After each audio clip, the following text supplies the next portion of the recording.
This episode of the podcast features a volunteer from Utah County Search and Rescue. And not only does she tell some gripping stories in this episode, but she really helps you see all the real commitment and passion and integrity that first responder volunteers bring to their communities. And I promise after you listen to this episode, you will want to go find one of those first responders and thank them for the good work that they do. So here it is, episode 96. Welcome to the Do Something More podcast, the show all about service where we highlight the helpers who inspire us all to do something more. If you're passionate about nonprofits or looking for simple ways to volunteer and give back to the causes that matter to you, this is the podcast for you. I'm your host, Melissa Draper. Stick around and I'll show you all the many ways anyone can truly make a difference in our world today. Welcome to this episode of the podcast, and I'm really looking forward to learning from our guest today, Deb Yokshas, who is a volunteer and former board member of the Utah County Search and Rescue. And I really wanted to do an episode covering first responder volunteers because I think they do so much good work in our communities, many times that we do not realize how much commitment that they have. And so I think this will be a great episode for all of us to learn a little more and also hear some stories about these experiences. But Deb, welcome to the podcast. Thank you so much. And we'll get into introducing you, but I wanted to say you came to our 100 Women Who Care meeting. And the thing that stuck with me, I came home and even told my husband, I was amazed. I knew that you volunteered your time to do these rescues, but I had no idea that volunteers also pay for their own personal gear and their certifications, sometimes even gas. And it's thousands of dollars of a commitment. Yeah. And I was just so impressed by that. I'm like, wow, these are such committed people that I don't think our communities realize how much literally blood, sweat, and tears and money they put into saving lives and to being there as first responders. So I wanted to start off with that and say thank you for the good work and service that you do. Thank you so much. Yeah, it's a common thought that we're paid because, most firefighters are paid and paramedics, ambulances, when they show up, like they're generally, unless they're specifically volunteer. But no, everyone on the team is volunteer. We are run by the sheriff's office. So those are paid individuals through the sheriff's office. But as far as the team members go, we're all volunteer. So Yeah, that's amazing. We need to all go out and thank one of our search and rescue members today, I think. Well, let's just start off. Why don't you give us an introduction of yourself and then just get into the basics of what Utah County Search and Rescue does for maybe anyone that might not be familiar with your role. Yeah, so I am 35 years old and I live in Utah County with my dog. And I grew up in Southern California and I didn't have a ton of exposure to the outdoors growing up. I grew up in a little bit of an inland town from the beach cities. And there are a lot of houses and I was always out trying to find the empty field or the tree to climb or whatever I could in that type of environment. But I moved to Utah about 16 years ago. So I was 19 years old and kind of moved out on a whim, just on my own. I didn't really know anyone out here. I found a job and I moved out. I packed up my car with all my things and came out. And it still took probably about another decade to really fall deeply in love with nature. I've always been drawn to it, but it wasn't until about 2019 that I realized I love it here and I want to stay. As a Utahn born and bred, I'm glad that you found all of the good things to love about living here. And one of those is the outdoors. And our county, especially, is very unique with all of the different opportunities and things that are here.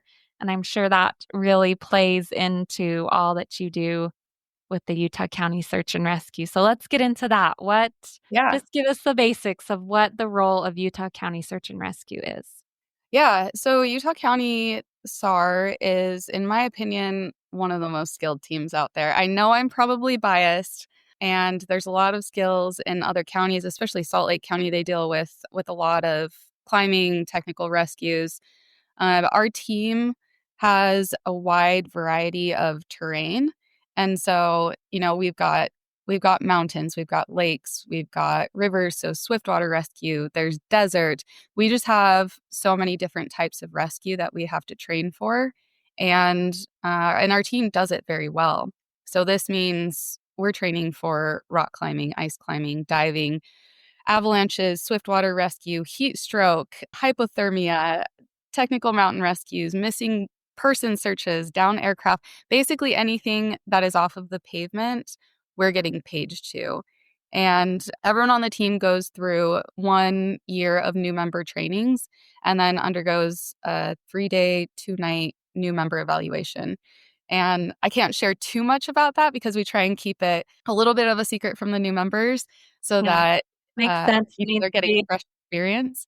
Mhm. But I will say it consists of back to back to back rescues for those typically 3 days that are meant to push us towards our limits and see how we respond in stressful situations, in sleep deprived states.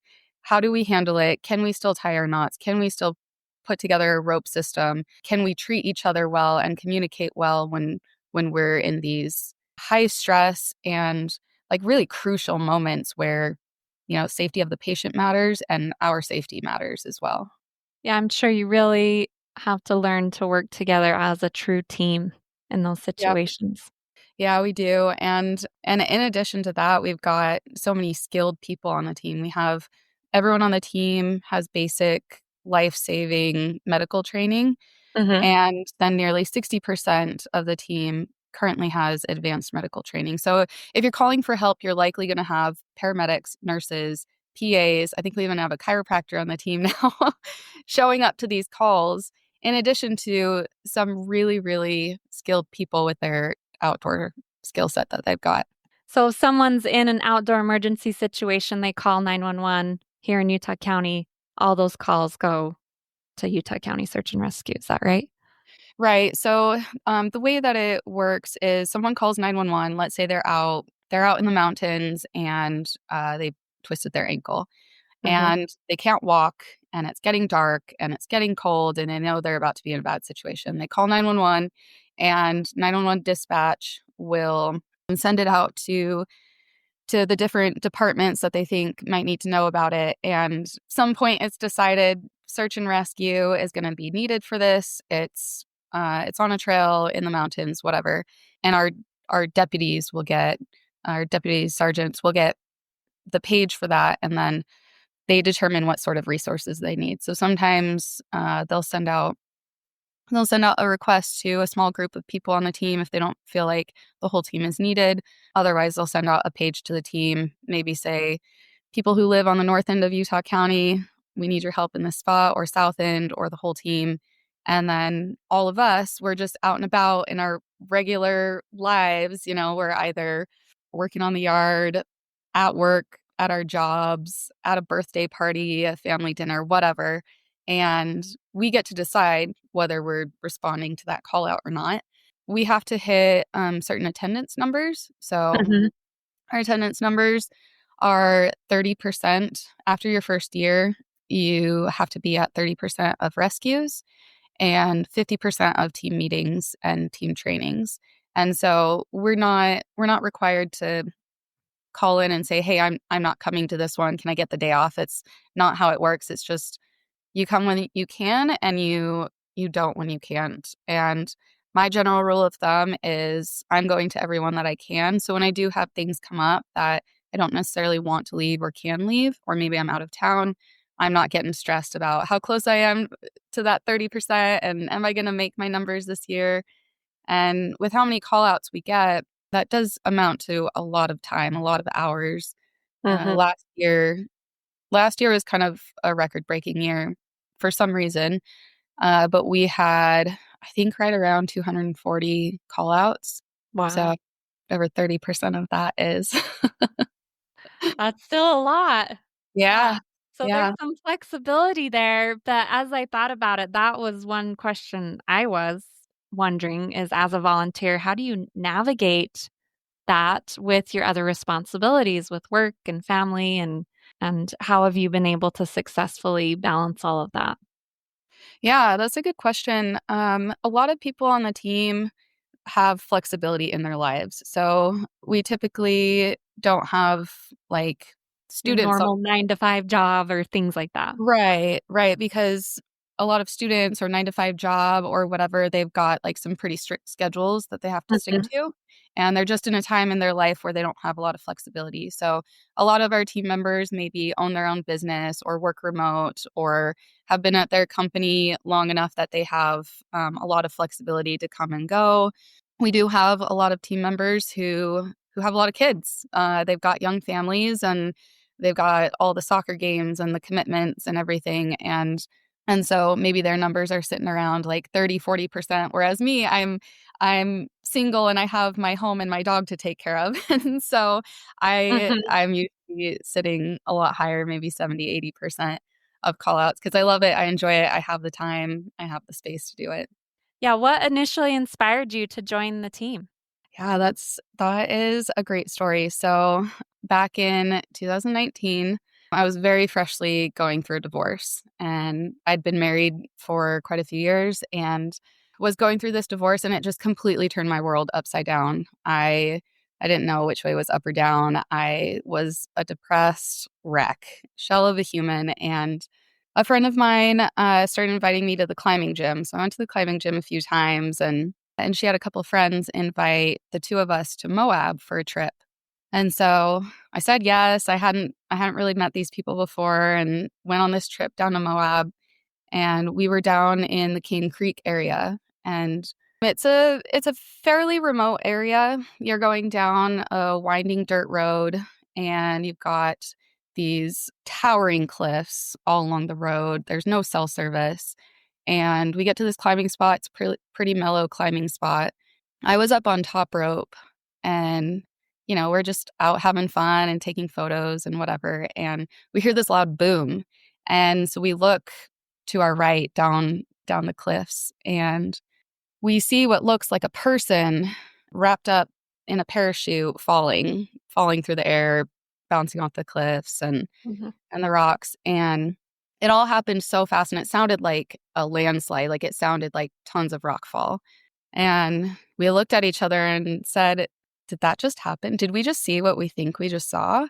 And, this is a 400-foot cliff that this person was falling from, and so I was on top rope. Luckily, I was only like 20 feet up. The guy that was belaying me just kinda let go of the rope, and mhm, I wasn't completely vertical, so I slid down. I tossed on my shoes. 2 of the guys had already started running in the direction of this person. I ended up tossing on my shoes, and I'm running after them, and we're on some steep scree slope, and so it's not easy running across it. He was probably about 100 yards away, and we're just expecting the worst, like, we're not gonna find a whole human here, like, that was a huge fall, and I get about 20 feet away, and the 2 guys had gotten to him, and they yelled back at me, "Go back and get whatever supplies you can." I remember they specifically asked for a camelback. They said, "Go see if you can find a mhm, camelback with anyone and any other supplies that you can," and I remember, like, muttering, "Oh my god, he's alive?" And mhm, so I turn around and I sprint back, and I'm asking. There were a couple of people I didn't know in that crag, and then there were maybe like 6 of us that I didn't know, and I said, "Does anybody have anything? Like, who has a camelback? Who has medical supplies? Like, anything you've got that might be helpful, give it to me right now." And so everyone's, like, pulling out their bags, and they handed me a camelback and some other stuff, and I'm holding all these things, and I'm running back over to this person and get to him, and he's face down in the dirt. He's kinda, like, moaning and groaning, and I'm just, like, blown away. This guy is alive, and he had base jumped off this base jumping exit out there, and his parachute had there was some sort of malfunction. It had folded in the wind or something, and it stayed partially inflated enough times, like, it kind of partially and popped open a couple of times, enough to save his life, and we ended up there was an EMT there, and so he's kind of trying to do basic medical on him. I'm running down to the road, trying to flag down people to see if anyone has a radio and can call for help. And they sent a couple cars into town to go get cell service and call 911. And I run back up, and I felt like I don't know what else to do. Like, I don't know how to save this man. We were all doing our best, but we didn't know what kind of internal damage he had. We didn't know what was going to happen to him. And he did have a very obvious deformity in his shoulder, a dislocated shoulder, probably broken, and we didn't dare move him. And so I ended up sitting there, and I got his name, his birthday, his allergies, his parents' names, because I thought he was going to die by the time help got there. I knew help was at least an hour or two out. Mhm. And so I held his hand and told him, "You're going to be okay. You're going to make it out of this." And at some point, he was able to kind of shift enough to see his shoulder, and he sees the deformity of it and panics and starts screaming and goes into shock. And we were there for about another hour and a half before search and rescue was able to get out there. And they came up and they reduced his dislocation, and they set up a lower system and put him in the Stokes and lowered him down to the road and got him in an ambulance and out of there. I remember leaving that situation just feeling like I didn't do enough. Like, I know that I did. Logically, I knew that I helped, right? Mhm. But in the moment, I felt lost, and I felt like I knew that there was more that I could do if I just had the knowledge. And so a couple months after that, he'd gotten out of the hospital and he'd healed up a little bit. He had had a broken back and dislocated shoulder, and I'm not sure what else, but he reached out and wanted to thank me and everyone else who helped. And he ended up Mm. asking me, "Hey, do you want to learn how to trad climb?" And I said, "Sure. Yeah, I would love that," having no idea what trad climbing was. And so I meet him out at this route up one of the Cottonwood Canyons, and he spends 30 minutes teaching me how to climb trad, how to place gear, how to manage rope on a multi-pitch, which I had done none of those things. And he led the first pitch, I led the second, and for the rest of the summer, the two of us climbed together. We disappeared into the mountains, and we had a great friendship, a great climbing partnership, and that was when I really fell in love with the mountains and the outdoors. Mhm. At the end of summer, I thought, well, what am I going to do with all of this now? Like, I've just spent the last how many months kind of escaping my own emotional trauma and learning this new skill set and falling in love with it. And I remembered that moment in out in Moab where I felt really just underqualified for the task. And so I thought, I wonder if there's like a search and rescue thing out here. And so I Googled it, and I saw that applications closed in a week. So Mm. I put together my application. I drove it down to the sheriff's office, dropped it off, and ended up getting a call for an interview. And I walk in to the interview, and it's big. It's a big long conference table full of like big police looking dudes. And and I go in and I sit down, and I'm like, "Are there women here?" I feel a little bit out of place. Am I in the right spot? And the interview went well, and I remember they asked me, "What can you contribute to the team?" And I told them, "I know my ropes, and I can make you guys laugh, and I'm stronger than I look." And and I got on the team, and that's how I ended up. Here I am. This is my 6th year on the team, and it just changed the course of my life. It's the thing that I didn't know that I was missing, that I really truly was missing from my life, that brings me a lot of joy and fulfillment. Mhm. Oh, what an inspiring experience. And then I just think to go from that and to say, I'm glad I was there to help, but I wanna do more. I wanna learn more. I wanna get this skill set. I think it's Yeah, just and then to use it to help other people in a volunteer capacity is inspiring too. thank you. So that's a great personal story. I'm sure that you've had many other stories and experiences since then that have confirmed Yes. what you do on search and rescue. Are there any of those that you want to share that have really that stand out to you a little more maybe than some others? Yeah. Yeah, I got countless stories. I could Mhm. go on for days and days, all of the funny, sad, traumatic, Oh, cool stories. I'm sure. Um, One that comes to mind, it was a few years back, and we get paged out. I wanna say it was probably, like, 10 or 11 PM, Mhm. middle of winter, and we get paged out to American Fork Canyon.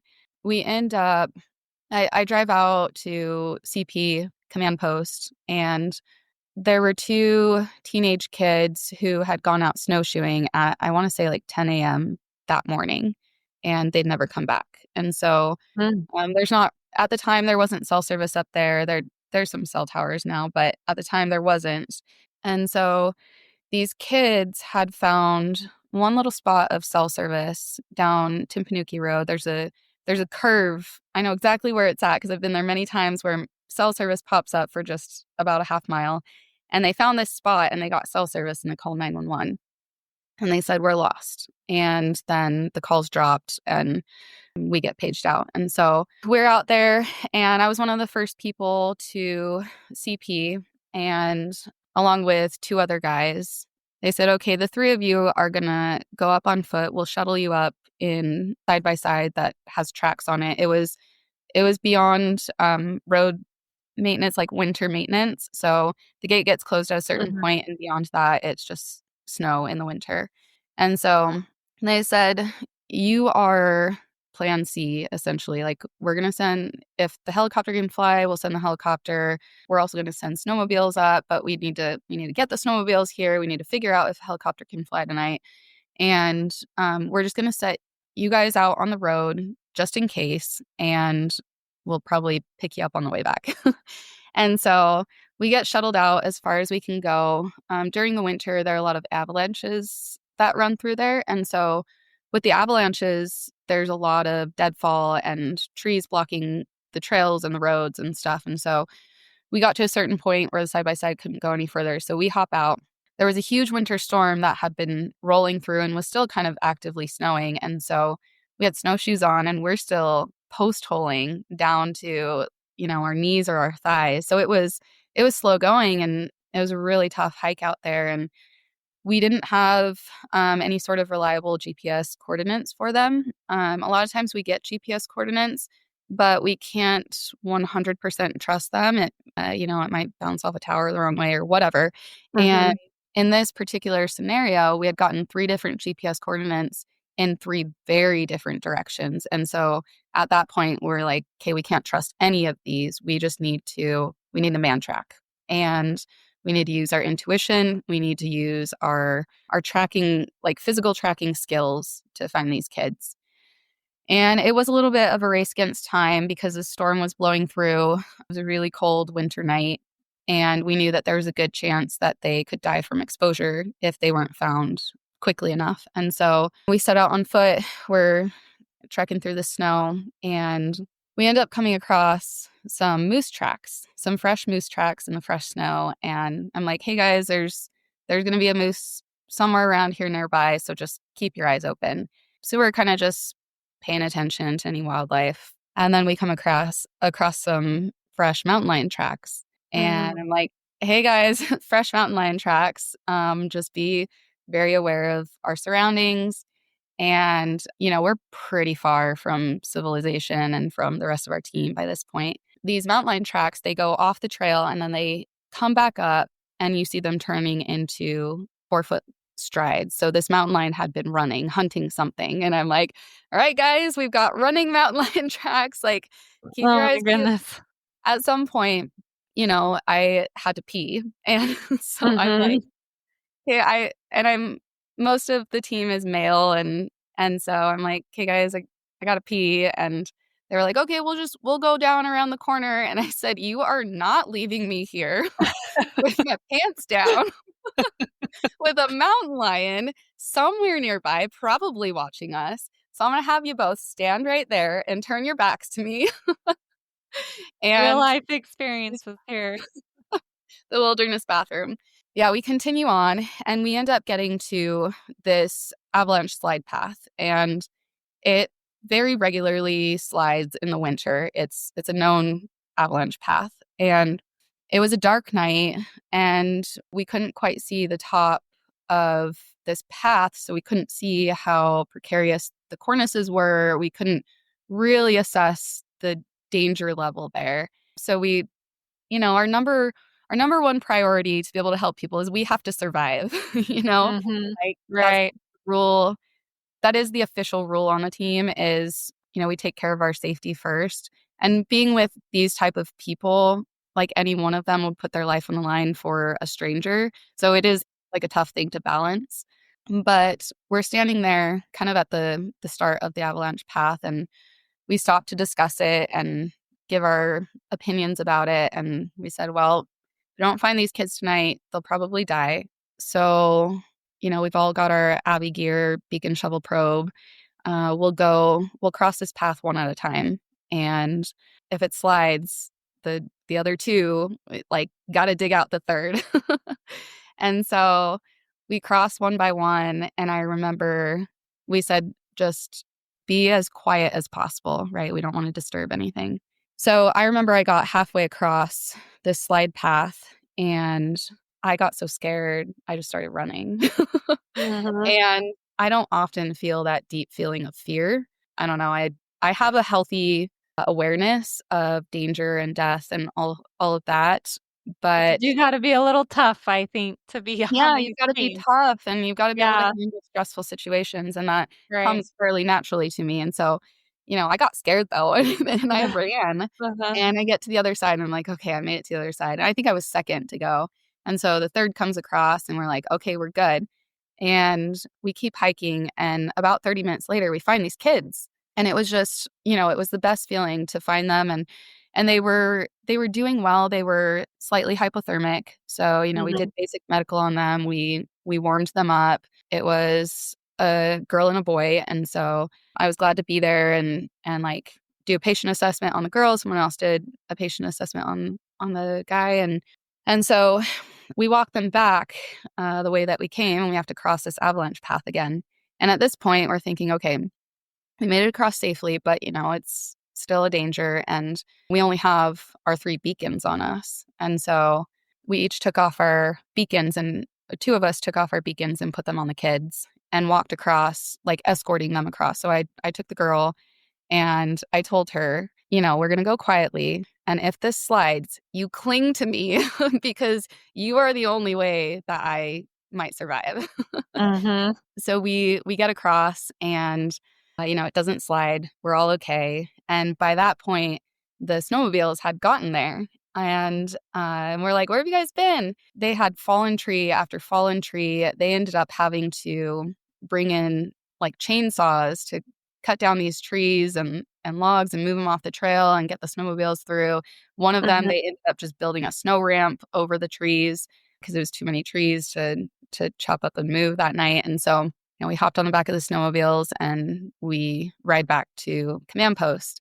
And we got back, and the dad of one of the kids, I don't remember which one, he's got to be like 6'4", 6'5". He just looked like a massive dude.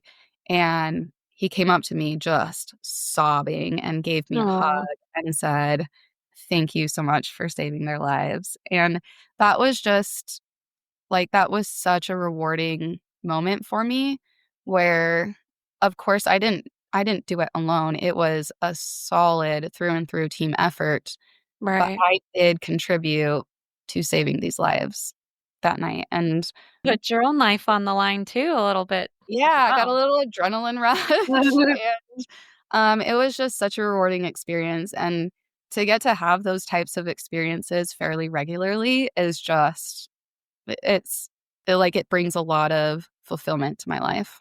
Right, I can only imagine what that would be like, and I think with search and rescue, it's something I think most of us are aware of, but until you've actually needed that service or you've been praying and worrying about a family member that needed that, I don't think you fully appreciate what what an amazing thing it is that we have a team like that readily available to go in these different situations.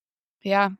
Yeah, it's so true, and, I mean, for the most part, people are very, very appreciative. We do get the occasional person who's got a little bit of an ego, and they'll come out of it and say, "Well, thank you guys so much. I know that I would have made it out on my own, but I'm really glad you guys came," and I'm like, "You probably would have made it out, but you would have lost a hand to frostbite in the process." Right. But it's so rare, and we don't do it for the praise or the recognition, so those rare Right. occasions, they don't sour being on search and rescue and giving our time and energy. It's, Right. it's something that we laugh about and whatever, but, like, a lot of us, we're doing it's actually helping us. Like, for me, I know that it helps me, like, when we go a while without a rescue, I'm getting a little stir crazy. I'm feeling like something feels off in my life, like I just need to get out and use my skills and move my body and help someone and Mhm. feel good, and so as much as we get to help other people, it truly does help us as well. Yeah, I think that's a beautiful thing about all service and, Yeah. just giving of yourself for other people. It does give back to us in so many different ways. Yeah. Well, this has been a great conversation, some good stories. I can't wait to have share with everyone. I always love to end every episode with general advice. And so if you just want to give some quick general advice either for someone that's thinking about joining a search and rescue team or being any kind of volunteer first responder. And then also just the ways that we can support good volunteer first responders like yourself in our communities. Yeah, some of the key things, at least in Utah County, that are looked for in new members are obviously in our situation, it's a love for the outdoors. Might be Mhm. different for firefighting or whatever, but some basic self rescue tendencies where you just kind of naturally know how to handle a situation.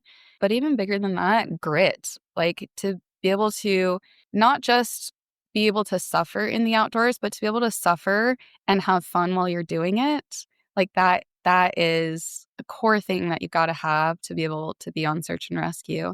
And also being fully aware and happy with the fact that it's not a one-man show, or a one-woman show, it's a team effort, and, there's no singular hero, like, we're all working together to help out other people, and so if someone's coming in looking to, be on the front page news for dangling off a cliff, like, might happen, but it's probably not gonna happen. Mhm. And so coming in with kind of that wholesome outlook on it is gonna be really beneficial. And as far as helping out, like, let's say you're not a person who's gonna join search and rescue. Perfectly Right. okay, but you still wanna help out. I think, like, educating yourself is gonna be really helpful, and then after that, helping educate other people. There are also ways to support our team directly. We do accept donations. We do try and provide gear for the team through those donations and advance our own skill set.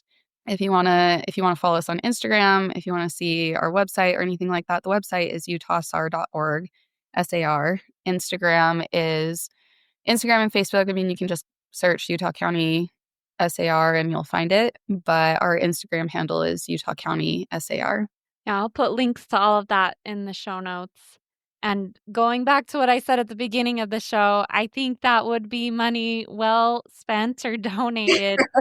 When I realized again the thousands of dollars on top of the thousands of hours that you put into volunteering, that would be a great way, I think, to support our search and rescue teams. So, well, Deb, thank you so much for being willing to come on the podcast today and share your own story and experiences and give us a little more of inside look of what our first responders do. So, thank you. Yeah, thank you so much. That was my interview with Deb Yokshas with Utah County Search and Rescue. And I thought as I listened to her tell those stories, Deb is the kind of person you would want to be next to at a party. She has, I'm sure, so many great stories to share about her experiences, and you can see not only the commitment, but the real passion that she has for working in the outdoors and stepping in to help people in these various situations. And after speaking with her and doing the research that I did for this episode, I really do think that first responder volunteers, like those on search and rescue or those that work with firefighters or in other capacities, really show kind of a next level commitment to their communities, to the hours they spend helping and serving and rescuing in those various situations.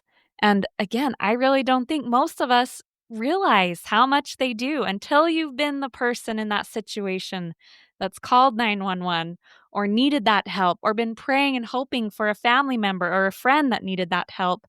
You really don't realize all the good work that they do. So that's my final encouragement from this episode.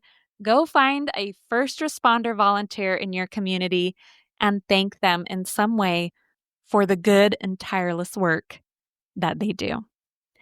And as a friendly reminder, if you got something out of this episode or want to share Deb's great stories with somebody else, please share this episode with a family member or a friend or someone that you might have thought of that would enjoy listening to this kind of interview. And also, I will always take 5-star ratings or reviews, especially on Apple Podcasts, but on any platform that you listen to this, subscribing to the podcast, leaving those reviews really benefits the podcast and helps others to find the inspiring content that I'm producing here with Do Something More. And of course, as always, I hope this week that you can find a way to do something more to help, lift, inspire, or make a difference.